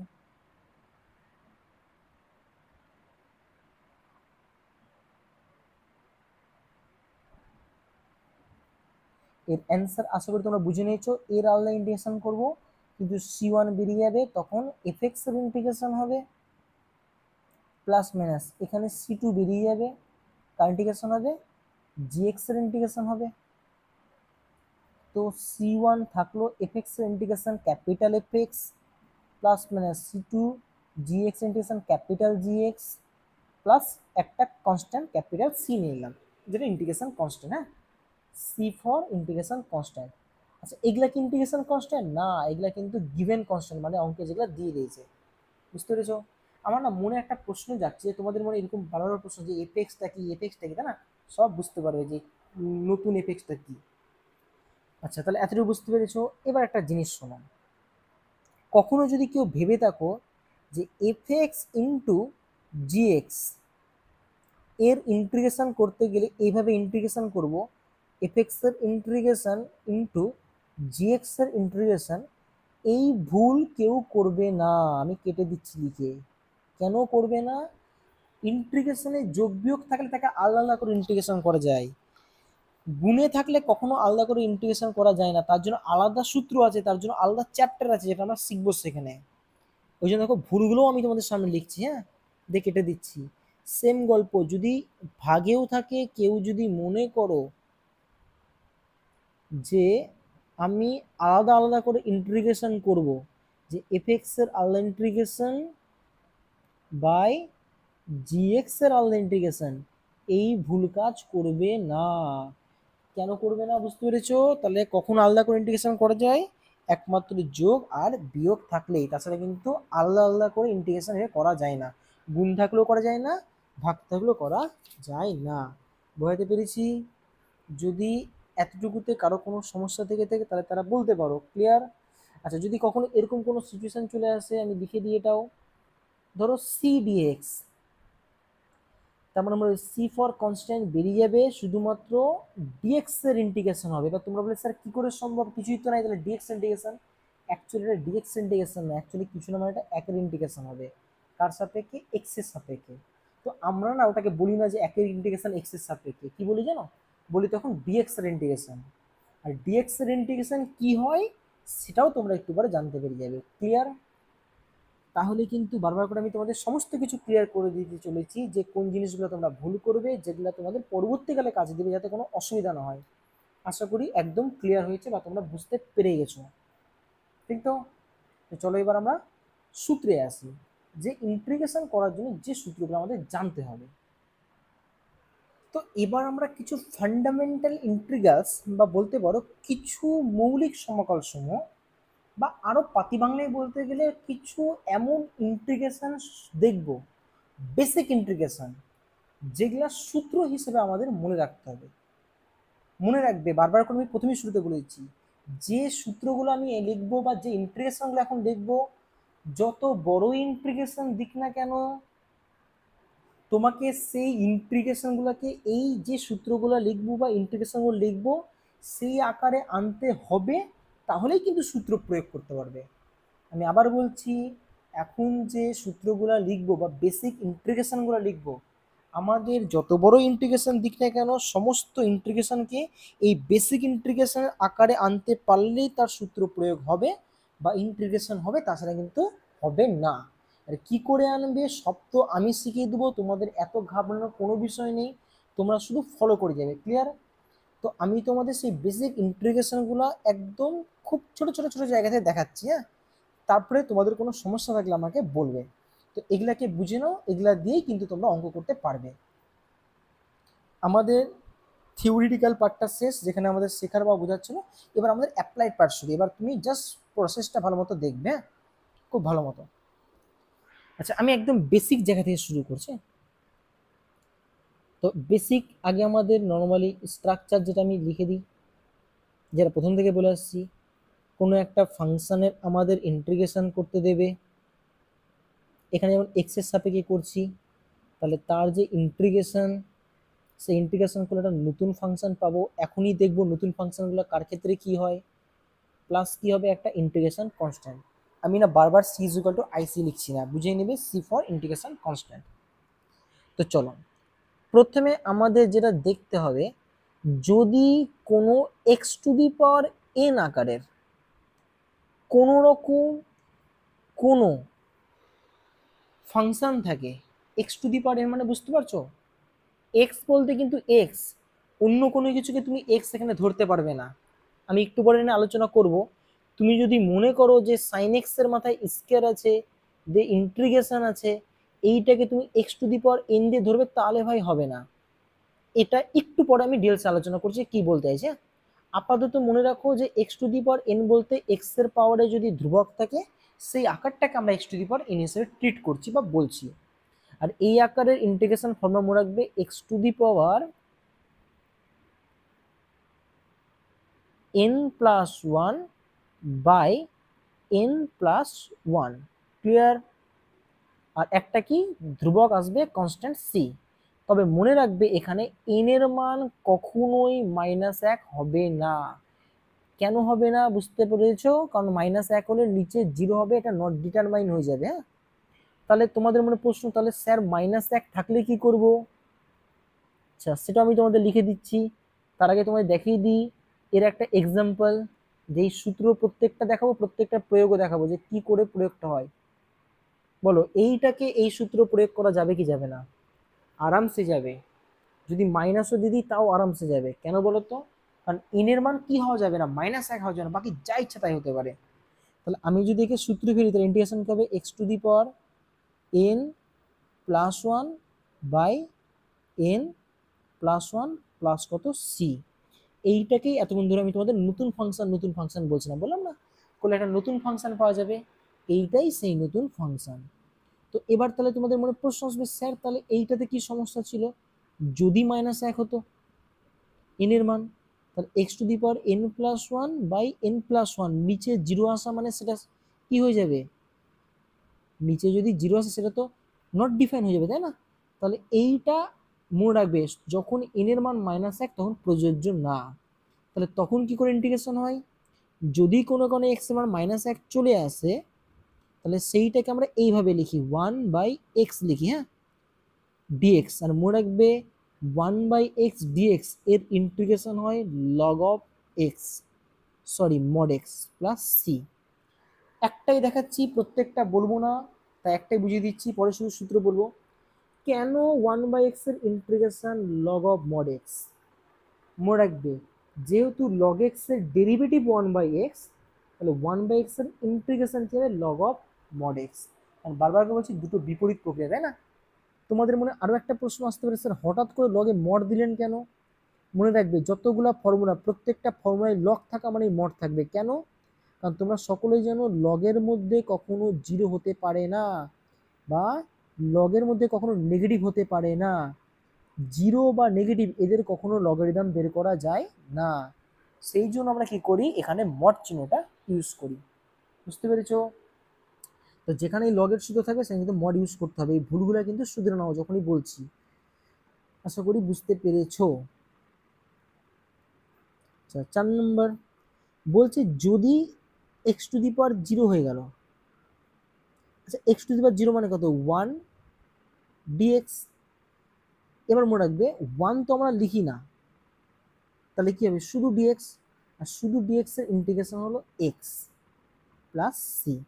এটা মাথার মধ্যে রেখে দাও। শুধু ডিএক্স এর ইন্টিগ্রেশন কত হয়? X plus c. বুঝতে পেরেছো? বিপরীতটা ভেবে দেখো তো কেন হলো? এক্স এর ডিএক্স এর ইন্টিগ্রেশন যদি এক্স হয়, কিন্তু ডিএক্স এর ইন্টিগ্রেশন করিনি, কার ইন্টিগ্রেশন করেছি বলতো? এটা আমি একের ইন্টিগ্রেশন করেছি, জানো? একের ইন্টিগ্রেশন যদি এক্স হয়, তাহলে তো এক্স এর ডেরিভেটিভ 1 হয় কি হয় না? তো আমরা না তখন আর একের ইন্টিগ্রেশন বলি না, কার ইন্টিগ্রেশন বলি বলো তো? তখন উল্লেখ করে দিই যেটা আমি কার ইন্টিগ্রেশন করলাম, ডিএক্স এর ইন্টিগ্রেশন।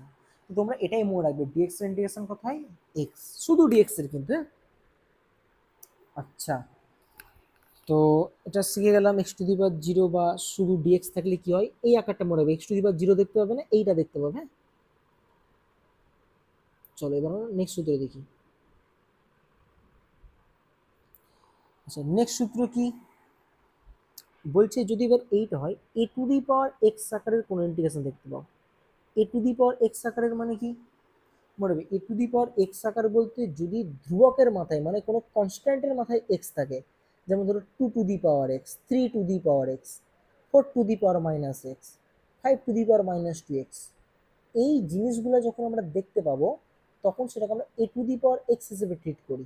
আর যার ইন্টিগ্রেশন হয় A to the power x by log E base A plus C. আর লগ যেখানে দেখতে হবে চাইলে তুমি মড দিয়ে দিতে পারো, কোনো আপত্তি নেই, ঠিক আছে। কিন্তু এক্স এর ক্ষেত্রে দেবে, এর ক্ষেত্রে দিলাম না কেন বলতে, কারণ এটা যদি ধ্রুবক না তখন আর দিলাম না। কিন্তু এক্স তো ধ্রুবক নয়, যে কোনো মান হতে পারে, এক্স তো ভ্যারিয়েবল, ওই জন্য কি আমরা এক্স যেখানে থাকে সেখানে লগের ক্ষেত্রে মডটা অবশ্যই ইউজ করব। ক্লিয়ার? তাহলে এটা আমরা শিখলাম এ টু দি পাওয়ার এক্স এর ইন্টিগ্রেশন। এবার এখান থেকে কিছু কিছু জিনিস আমরা শিখবো, খুব ভালো মতো লক্ষ্য করবে। আচ্ছা আমি আরেকটা বলে দিই, তারপরে আমি আসছি জিনিসটা, ওইটা খুব ভাইটাল জিনিস, ওইটাকে খুব ভালো মতো শিখবে। বলছি যদি ই টু দি পাওয়ার এক্স থাকে, বলছে E to the power x এর integration E to the power এক্সই হয়, E to the power X integral X plus কত সি। আচ্ছা A to the power x এর ডেরিভেটিভ কারো মনে আছে? A to the power X into log E বেসে, দেখো ডেরিভেটিভে যে সমস্ত জিনিস গুণ হয় এখানে সেম জিনিসই কি হয়, ভাগ হয়। এটা কিন্তু মনে রাখবে, ডেরিভেটিভে যেটা গুণ হতো এখানে সেটা কি হবে, ভাগ হবে। ক্লিয়ার? আরেকটা জিনিস আছে, ওটা বলার পর তোমরা আরেকটু ক্লিয়ার হয়ে যাবে। যাই হোক এখন একটু দেখে নাও যেগুলো বলছি, আসছে সব আস্তে আস্তে, ঘাবড়াবে না, কিচ্ছু বাদ যাবে না, সব ক্লিয়ার হয়ে যাবে, শুধু আমার কথা শুনে পড়া করে দেখে যাও। তাহলে এইটুকুটা আগে বুঝিনি, দিয়ে এর মধ্যে কিছু ব্যাপার আছে বুঝে নিই, যাতে পরে আমাদের অসুবিধা না হয়। তাহলে কি শিখলাম, এফএক্স কে ইন্টিগ্রেশন করলে একটা নতুন ফাংশন পাওয়া যায়। আশা করি প্রত্যেকের ক্ষেত্রে নতুন ফাংশন কি পাচ্ছি সেটা তোমরা বুঝে নিয়েছো। তো যারা x to the power N থাকে, মানে কি এক্স এর মাথায় এন মানে ধ্রুবক, কিন্তু সেই ধ্রুবকটা মান কখনো -1 হওয়া যাবে না। তাহলে সেই ক্ষেত্রে আমরা কি সূত্র প্রয়োগ করবো, x to the power n plus one by n plus one, আর প্লাস সি তো ম্যান্ডেটারি। কিন্তু সেই এন এর মান যদি -1 হয়ে যায় তার মানে কি করবো, সেটাকে 1/x করবো, আর 1/x ইন্টিগ্রেশন কি log of mod x. Clear? কিন্তু যদি এক্স এর পাওয়ার জিরো চলে আসে, এক্স পাওয়ার জিরো মানে কত, ওয়ান, তো ওয়ানের আমরা ইন্টিগ্রেশন বলি না, সেটা আমরা কি বলি, ডিএক্স ইন্টিগ্রেশন বলি। শুধু ডিএক্স ইন্টিগ্রেশন কত হয়, এক্স আর প্লাস সি তো আছেই। যদি এ টু দি পাওয়ার এক্স থাকে তাহলে বলছে এ টু দি পাওয়ার এক্স এর ক্ষেত্রে A to the power x by log E base A, আর E to the power x এর ক্ষেত্রে E to the power X integration E to the power এক্সই হয়। ক্লিয়ার? এতটুকুটা আশা করি তোমাদের ক্লিয়ার হয়ে যাওয়া উচিত। কিন্তু এবার যে জিনিসটা আমি তোমাদের শেখাবো খুবই ভালো মতো বুঝবে, কারণ এইটাই তোমাদের প্রত্যেকটা ইন্টিগ্রেশন হয়তো কাজে দেবে, ঠিক আছে? আর প্রত্যেকটা ইন্টিগ্রেশন করার সময় তোমরা ভুল করবে ভালো সময়। আচ্ছা আগে না আমি এটা করার জন্য একটু ডেরিভেটিভ নিয়ে আগে আলোচনা করি, তারপর আমি সই জায়গাটায়। ডেরিভেটিভ তোমাদের আশা করি ক্লিয়ার আছে। আচ্ছা আমি যদি কাউকে বলি, সাপোজ ডেরিভেটিভ মনে আছে তো, তোমরা ডেরিভেটিভ জানো বলেই কিন্তু ভেবে চিন্তে বলছে। যদি বলি ই টু দি পাওয়ার 5x এর আমাকে ইন্টিগ্রেশন করে দাও, কি করে করবে? দেখবে যখন আমরা ই টু দি পাওয়ার 5x এর ইন্টিগ্রেশন, সরি ভুল বললাম, ইন্টিগ্রেশন বললাম ডেরিভেটিভ বললাম, ডেরিভেটিভ হবে। ই টু দি পাওয়ার 5x যদি ডেরিভেটিভ করি বা করতাম তাহলে কি করে করতাম জানো, এটাকে ই আর এটাকে মনে মনে এক্স নাম দিতাম, মনে করে দেখো, মনে মনে এক্স বলতাম। তো ই টু দি পাওয়ার এক্স এর ডেরিভেটিভ কি হয়, E to the power x দিয়ে কার করতাম ডেরিভেটিভ জানো, এটা ই এর ডেরিভেটিভ হলো। এবার আমরা 5x এর করতাম, কি করে করতাম, গুণ 5 ইন্টু এক্স এর জন্য 1 আর লিখলাম না।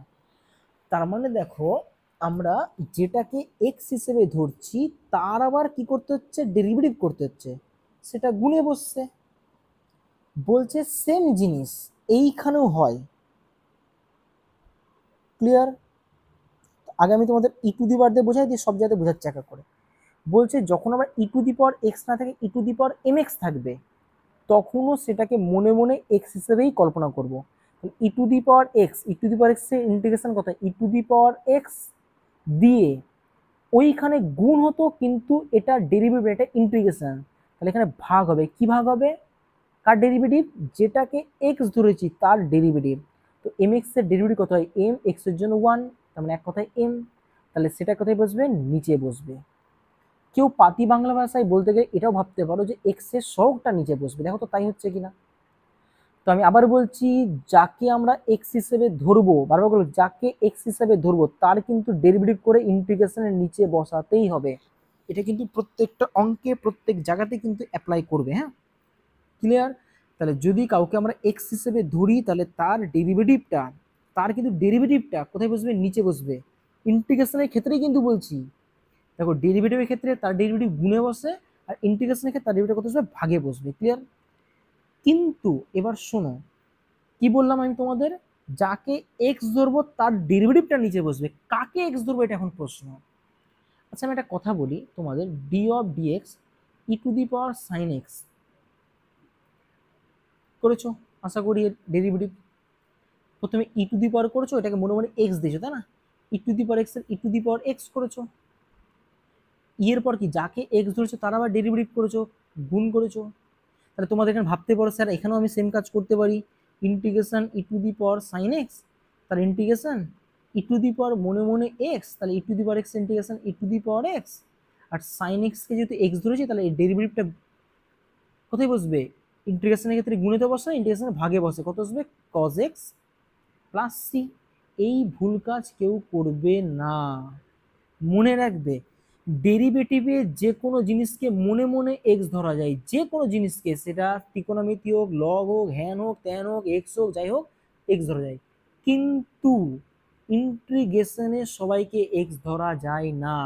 আমি আবার বলছি, ইন্টিগ্রেশনে মনে মনে সবাইকে এক্স ধরা যায় না। কাদেরকে এক্স ধরা যায়?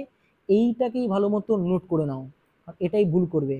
তাহলে এক্স হিসেবে ধরা যায়, এক্স হিসেবে ধরা যায়, কাদেরকে যায় শুনে রাখো।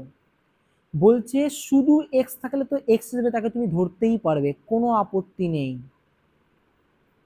বলছে এক্স এর সঙ্গে যদি কোনো জিনিস গুণে থাকে, কোনো ধ্রুবক, সেটা 2 3 5 -2 যাই হোক গুণে থাকে, বলছে সেটাকেও তুমি এক্স হিসেবে ধরতে পারবে।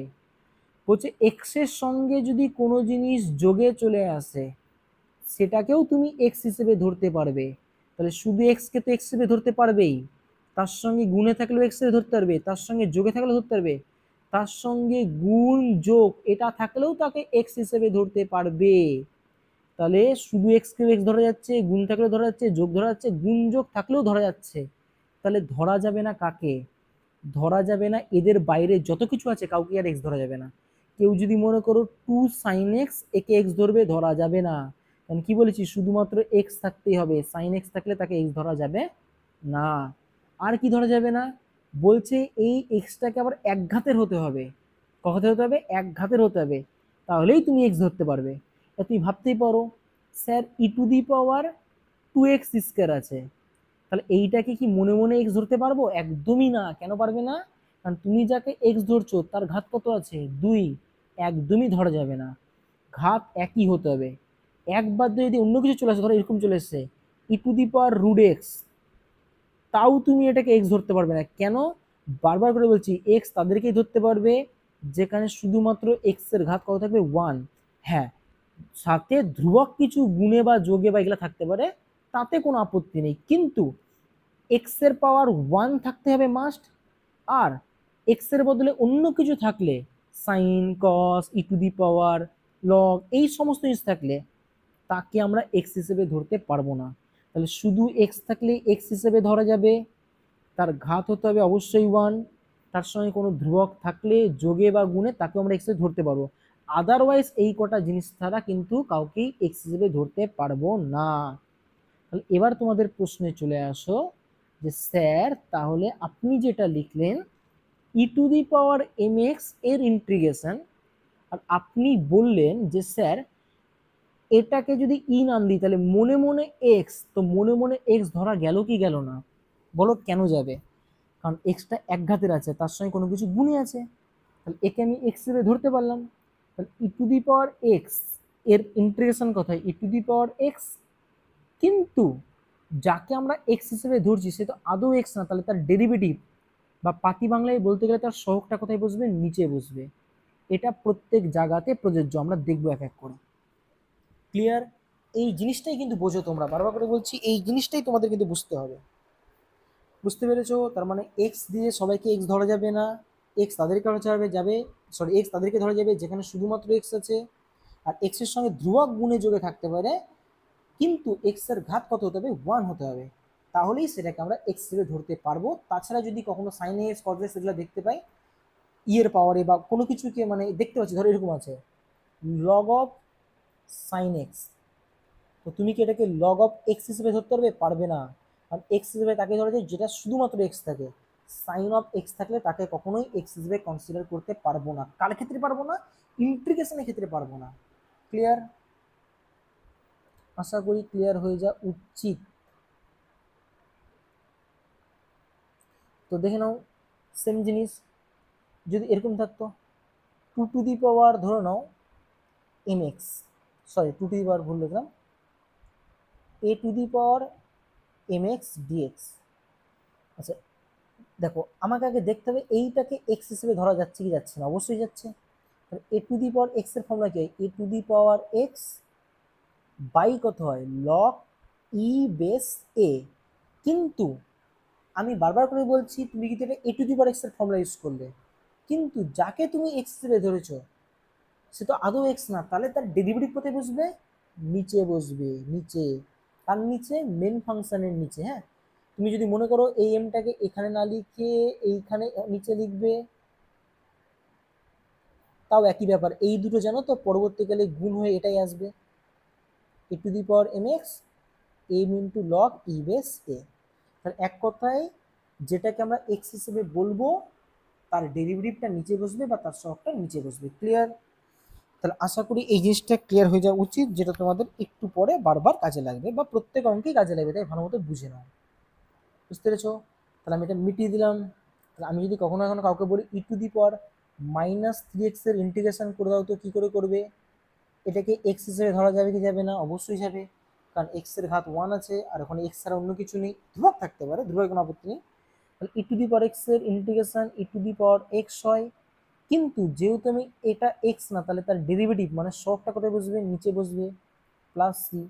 যদি বলি এইটা ইন্টিগ্রেশন করে দাও তো e⁻2x² ডিএক্স, তাহলে এটা কত হবে, e⁻x ধরা যাবে, একদমই না, কারণ এইখানে এক্স এর ঘাত কত আছে, 2 আছে। আচ্ছা যদি বলি e⁻sin x dx, আচ্ছা এটাকে e⁻x এর ফর্মুলা ইউজ করা যাবে, মানে এটাকে কি মনে মনে এক্স ধরা যাবে, e⁻x বলা যাবে, একদমই না। কারণ আগেই বলেছি এক্স বলতে শুধুমাত্র এখানে এক্স থাকতে পারে, বাকি অন্য কোনো চল মানে ফাংশন থাকবে না। হ্যাঁ ধ্রুবক থাকতে পারে, যেটা তোমাদের আমি দেখিয়ে দিয়েছি, কিন্তু এক্স এর বদলে অন্য কোনো ফাংশন থাকলে এটাও হতে পারে e⁻x। তাহলে তুমি কি e⁻এর জন্য এটাকে মনে মনে এক্স ধরতে পারবে, বলতে পারবে এটা e⁻x, একদমই না, কারণ এক্স মানে কিন্তু শুধুমাত্র এক্স এর কথা বলছি। আশা করি ব্যাপারটা এতবার বলছি তোমাদের ক্লিয়ার হয়ে যাওয়া উচিত যে কাকে আমরা এক্স বলতে পারবো, যেখানে শুধুমাত্র এক্স থাকবে, তার সঙ্গে ধ্রুবক যোগে থাকতে পারে, গুণে থাকতে পারে, কিন্তু অন্য কিছু থাকলে সেটাকে আমরা এক্স হিসেবে ধরতে পারবো না। ক্লিয়ার? চলো একটু বেশি স্পিডে বলে দিচ্ছি মনে হচ্ছে।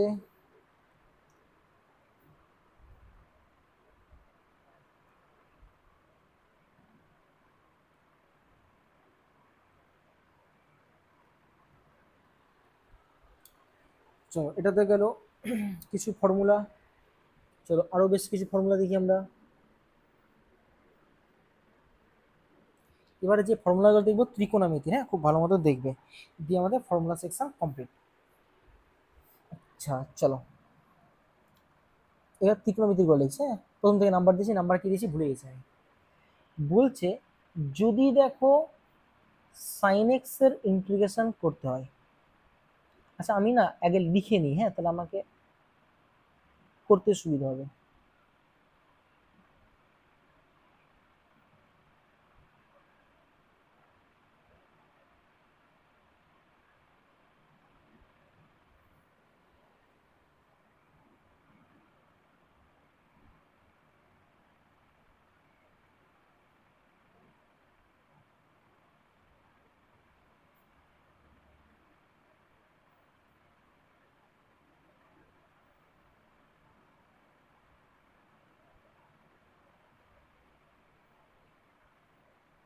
শোনো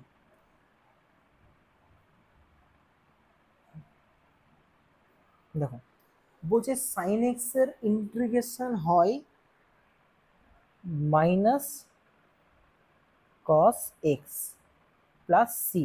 ওই কেন কিছুই না, উল্টা দিক দিয়ে ডেরিভেটিভ করে বুঝতে পেরে যাবে। হ্যাঁ, তাহলে সাইন এক্স এর ইন্টিগ্রেশন হয় minus cos x plus C.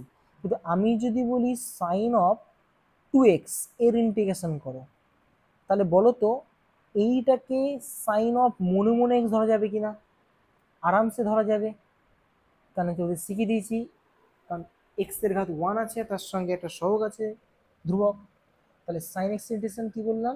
Minus cos x, x বলতে কত? 2x। এটা আদৌ কি এক্স? তাহলে না, তাহলে তার সহগ বা ডেরিভেটিভ সেটা কোথায় বসে? নিচে বসে। আচ্ছা, সহগ বা ডেরিভেটিভ কেন বলছি জানো? ডেরিভেটিভটা করে দেখো, ওই সহগটাই ঘুরে ফিরে আসবে। ওই জন্য বলছি সহগ বা ডেরিভেটিভ সেটা কোথায় বসে? নিচে বসে। আচ্ছা, এটা 1 নম্বর সূত্র, আশা করি বুঝতে পেরেছো। তাহলে এবার আমরা এক কাজ করব, ত্রিকোণমিতির সূত্রগুলো দেখব। তো আমি প্রথমে টুকে নিয়েছি, খুব ভালো মতো দেখো। বলছে সাইন এক্স এর ইন্টিগ্রেশন হয় cos X, sorry, minus cos x plus C. Clear? কি বললাম? সাইন এক্স এর ইন্টিগ্রেশন হয় minus cos x plus C, আর কজ এক্স এর ইন্টিগ্রেশন হয় sine x plus C. C কি জিনিস তোমাদের বলে দেওয়া আছে, আমি আর বারবার করে বলছি না। তো একটু জিনিস দেখো, এই অনেকটা ওই ডেরিভেটিভের একটু অন্যরকম উল্টো ব্যাপার আছে না? ওখানে সাইনের কস, এখানে সাইনের মাইনাস কস। ওখানে কজের মাইনাস সাইন, কিন্তু এখানে কজের কি সাইন। কেন সে তোমাদের শিখিয়ে দিয়েছি, এই দিকটা ডেরিভেটিভ করো, তাহলে বুঝতে পেরে যাবে।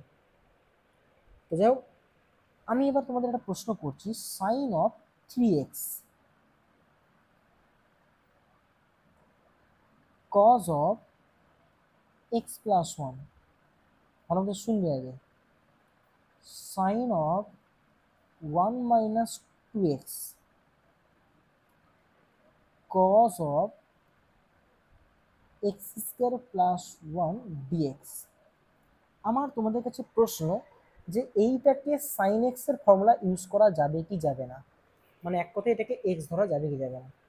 অবশ্যই যাবে, কারণ এক্স এর ঘাত 1 আছে, আর এখানে এক্স সি আছে, আর সব ধ্রুবক থাকতে পারে, নাও থাকতে পারে। তো সাইনের জন্য এটা যদি এক্স হয়, তাহলে ইন্টিগ্রেশন কি হবে? Minus cos x. কিন্তু বারবার করে বলছি, যদি এক্স বাদ দিয়ে অন্য কিছুকে আমরা এক্স ধরি, তাহলে তার ডেরিভেটিভ বা তার সহগ। ডেরিভেটিভ বা সহগ কেন বলছি? কারণ ডেরিভেটিভ করে দেখো ওই সহগটাই আসবে, সেটা কোথায় বসে? নিচে বসে। আর ডেরিভেটিভের ক্ষেত্রে গুণে বসে, ইন্টিগ্রেশনের ক্ষেত্রে ভাগে বসে। প্লাস কত? সি। আচ্ছা, কস এক্স, এটাকে এক্স ধরা যাবে কি যাবে না? অবশ্যই ধরা যাবে, কারণ এক্স এর ঘাত 1, তার সঙ্গে ধ্রুবক যোগে থাকতেও পারে, নাও থাকতে পারে। তো কি হয়েছে? যোগে আছে, তো ধরাই যাবে। তাহলে কস এক্স এর জন্য কত হবে? Sine x. কিন্তু যেহেতু এটা এক্স বাদ দিয়ে অন্য কিছু আছে, তাহলে এক্স এর ডেরিভেটিভ বা এক্স এর সহগ সেটা নিচে বসবে। এক্স এর সহগ কত আছে? 1। আচ্ছা, যদি বলি এইটাকে ধরা যাবে কি ধরা যাবে না? সাইন অফ এক্স, তাও ধরা যাবে। আর দেখো এখানে এক্স এর মান মাইনাস হোক দেখে লাভ না, দেখবো ঘাত 1 আছে কিনা। ঘাত 1 আছে, আর সাথে সাথে কি ধ্রুবক গুণে থাক যোগে থাক, আমার দেখে লাভ নাই। তাহলে এটাকে এক্স হিসেবে ধরা যাবে। সাইন এক্স এর ডেরিভেটিভ কি হয়? মাইনাস কস এক্স, এক্স বলতে কত? 1 মাইনাস 2x। কিন্তু যেহেতু এক্সটা অন্য কিছুকে আমরা এক্স ধরেছি, তাহলে তার ডেরিভেটিভ বা তার সহগ মানে কত? এক্স সহগ কত? মাইনাস 2, সেটা কত বসবে? নিচে বসবে। আচ্ছা, এখানে বলো তো এটাকে cos x এর ফর্মুলা অ্যাপ্লাই করা যায় কি যায় না? যায়, আরামসে যাবে। এইটাকে আর এক্স হিসেবে ধরা যাবে না, কেন যাবে না জানো? কারণ এক্স এর ঘাত কত চলে এসছে? 2 চলে এসছে। তাহলে এটার জন্য কি অঙ্ক হবে না? হবে। তার জন্য অন্য প্রসেস আছে, যেটা আমরা শিখবো। ক্লিয়ার? এখন না, পরের অধ্যায়ে আছে। তো যাক, এতটুকু বুঝতে পেরেছো সাইন কজের ব্যাপারটা। তো প্রত্যেক জায়গাতে এটা কিন্তু, হ্যাঁ, এক্স এর বদলে অন্য কিছু থাকলে সেটাই কিন্তু আমাদের এক্স হিসেবে ধরা যাবে কিনা আগে দেখতে হবে। আর কখন ধরা যাবে তোমাদের বলেই আসছি, আশা করি মাথায় ঢুকে গেছে। আর ধরলে তার ডেরিভেটিভ কোথায় বসবে? নিচে বসবে। যাক, tan x এর ইন্টিগ্রেশন ফর্মুলা তোমাদের প্রথম অধ্যায়ে নেই, পরের অধ্যায়ে আছে, আমি তাও তোমাদের লিখিয়ে দিচ্ছি। হ্যাঁ, মনে রাখবে, tan x এর ফর্মুলা হয় log of mod sec x plus c. Same cot x এরও মনে রাখবে, পরের অধ্যায় আছে log অফ, এই পরপর চারটেই পরের অধ্যায় আছে। হ্যাঁ, তা আমি লিখে দিচ্ছি যাতে তোমার খাটনি না হয়। log of mod sine x plus c. চেষ্টা করবে যেভাবে আমি লিখাচ্ছি খাতা সেম মতো তৈরি করার, তাহলে তোমাদের আর কোনো অসুবিধা থাকবে না। তো এবার দেখো কি বলেছে, sec x এর কি হচ্ছে log of mod sec x plus tan x plus c। বলছে এর আরেকটা সূত্র আছে, এখানে নিচে লিখে দিচ্ছি, log of tan pi by 4 plus x by 2, দুটোই sec x এর ইন্টিগ্রেশন ফর্মুলা। এবার কখনো কোনটা প্রয়োগ করে সেটা দেখো, এক অ্যান্সার দেখে বুঝতে হবে, আর একটা করলেই হলো, এটা তুমি সলিউশন করতে হতেই বুঝতে পেরে যাবে যে এই আকারটা আনলে আমার দেখতে ভালো লাগে বা এই আকারটা আনলে সুবিধা হবে। তো sec x এর কি log of mod sec x plus tan x plus c, অথবা log of tan pi by 4 plus x by 2 plus c। পরেরটা যদি করি cosec x এর, cosec x এর মনে হবে log of mod cosec x minus cot x plus c। আর এর আরেকটা অ্যান্সার হয় log of tan x by 2 plus c। তোমাদের আমি ছোট্ট করে বলে দিই, এই জিনিসগুলো থেকে এটা আসে, হ্যাঁ আমি দেখিয়ে দিচ্ছি কি করে আসে, সেম জিনিস এখান থেকে এটা এসছে। তো আমি নিচেরটা দেখিয়ে দিচ্ছি, cosec x minus cot x। cosec মানে কত 1 বাই sin x, cot মানে কত cos x by sin x, লসু কত sin x উপরে 1 minus cos x। 1 minus cos x মানে কত হয় 2 sin স্কয়ার x বাই 2, আশা করি জানা উচিত। আর sin x মানে কত হয় 2 sin x by 2 into cos x by 2। এগুলো কিন্তু এখন শেখানোর না, হ্যাঁ এই কিন্তু ডেরিভেটিভ শিখিয়ে দিয়েছি। একটা সাইন কেটে গেল, পড়ে থাকলে কত sin x by 2 by cos x by 2 মানে কত tan x বাই 2। বুঝতে পেরেছো? তাহলে আমি কিন্তু তোমাদের দেখিয়ে দিলাম যে কেন এই সূত্রগুলো দুটো করে দিই, হ্যাঁ আশা করি বুঝতে পেরে যাওয়া উচিত। তাহলে আমি কি করলাম, প্রত্যেকটা জিনিসের তোমাদের বেসিক জিনিসের ফর্মুলা বলে দিলাম। বারবার করে বলছি এগুলা মাথায় রাখো, কারণ তুমি যত বড়ই অঙ্ক দেখতে পাও না কিনা তোমাকে কিন্তু এগুলা আকারে টেনে আনতে হবে। তার মানে মনে রাখবে sine cos tan cot sec cosec প্রত্যেকের ইন্টিগ্রেশন ফর্মুলা হয়। তাহলে আমি যদি কোনো বড় অঙ্ককে ছোট করে এদের আকারে আনতে পারি তাহলে তার ইন্টিগ্রেশন আমরা করতে পারবো। ক্লিয়ার?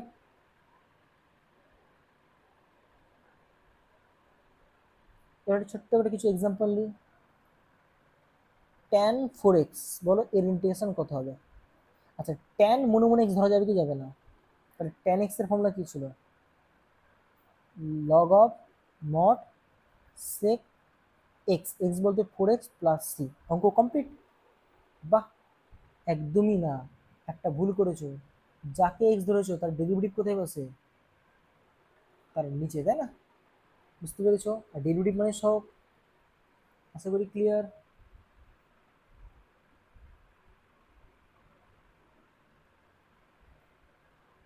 নাম্বার হয়তো একটু গন্ডগোল হতে পারে, তো নাম্বারগুলো তোমরা মিলিয়ে মিলিয়ে লিখবে, আমি নাম্বারের পিছনে জোর দিচ্ছি না। যাও এবার শোনো, আমরা সাইন কস ট্যান কোসেক কট সেক এগুলো থাকলে কি করে ইন্টিগ্রেশন করতে হবে শিখে নিয়েছি। এবার বলছে এগুলা খুব ভালো মতো রাখবে, বর্গতে কাদের কাদের সূত্র হয়। এবার যেভাবে বলছি মনে রাখবে, গুণে কার কার ক্ষেত্রে সূত্র হয়।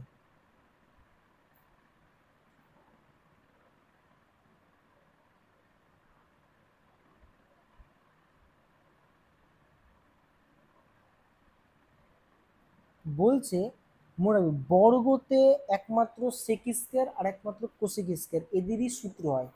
সেক স্কয়ারের ইন্টিগ্রেশন হয় tan x প্লাস c, কেন বুঝে নিয়েছো, কারণ tan x এর ডেরিভেটিভ সেক স্কয়ার x তাই। আর কোসেক স্কয়ার x এর হয় minus cot x plus c। তাহলে sec square x integration tan x plus c আর cosec square x integration minus cot x plus c। আর গুণের ক্ষেত্রে কার কার ইন্টিগ্রেশন ফর্মুলা হয় বা relation কার মধ্যে, sec x into tan x cosec x into cot x। মানে sec x into tan x যদি হয় তাহলে এর ফর্মুলা হয় sec x প্লাস c। আর cosec x ইন্টু যদি cot x থাকে তার ফর্মুলা হয় minus cosec x plus c। আশা করি বুঝতে পেরেছো। তাহলে স্কয়ারে কাদের কাদের ফর্মুলা হয় sec স্কয়ার cosec স্কয়ার, আর গুণে কার কার ফর্মুলা হয় sec x into tan x cosec x into cot x, direct formula হয়। হ্যাঁ তাই বলে কি অন্য কিছু বর্গ থাকলে ইন্টিগ্রেশন হয় না? হয়, প্রসেস করে করতে হয়, হ্যাঁ। আর এদের কোনো প্রসেস দরকার নেই, এদের ডাইরেক্ট সূত্র প্রয়োগ হয়। বুঝতে পেরেছো? আমরা যতগুলোই শিখছি প্রত্যেকদিন ডাইরেক্ট সূত্র পেয়ে। যদি আমি কাউকে বলি এরকম যদি থাকে sec mx tan mx dx, বলতো এর ফর্মুলা কি হবে? sec x into tan x। কি হয় sec x into tan x? আগে বলো x ধরা যাবে কি যাবে না? অবশ্যই ধরা যাবে, কারণ কি এক ঘাতের আছে, তাহলে আরামসে ধরতে পারি আমরা। আর এক্সই আছে, এটাকে এক্স ধরাই যেতে পারে। sec x tan x এর ফর্মুলা কি হয়? sec x প্লাস সি, কিন্তু যাকে এক্স ধরবো তার ডেরিভেটিভ কিন্তু অবশ্যই নিচে বসবে। চলো তোমাদের ধোকা দিই,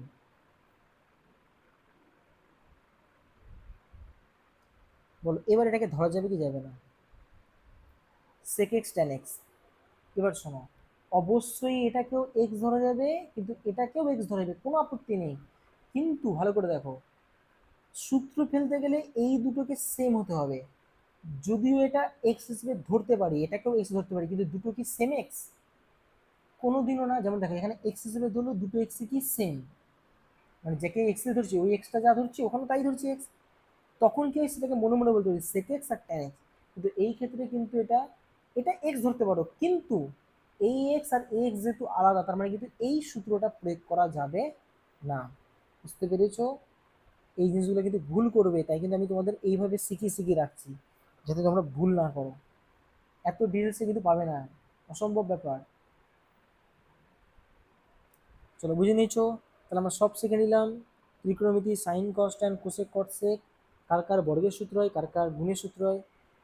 তাহলে আমাদের এতদূর পর্যন্ত বেসিক কিছু ধর্ম, জিওমেট্রিক্যাল কনসেপ্ট, সূত্র একদম ক্লিয়ার হয়ে যাওয়া উচিত। আমি এখানেই তোমাদের ভিডিওটা স্টপ করছি, কারণ আমি তোমাদের ভিডিওটা দুটো পার্টে বানাবো। একটাতে শুধুমাত্র কনসেপ্ট থাকবে, সূত্র থাকবে, আর একটাতে শুধুমাত্র অঙ্ক থাকবে।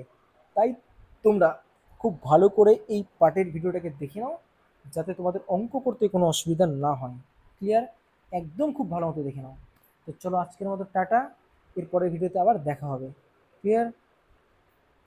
ভালো করে পড়াশোনা করো, সব যাতে কমপ্লিট হয়ে যায়, হ্যাঁ, নেক্সট ভিডিওর আগে।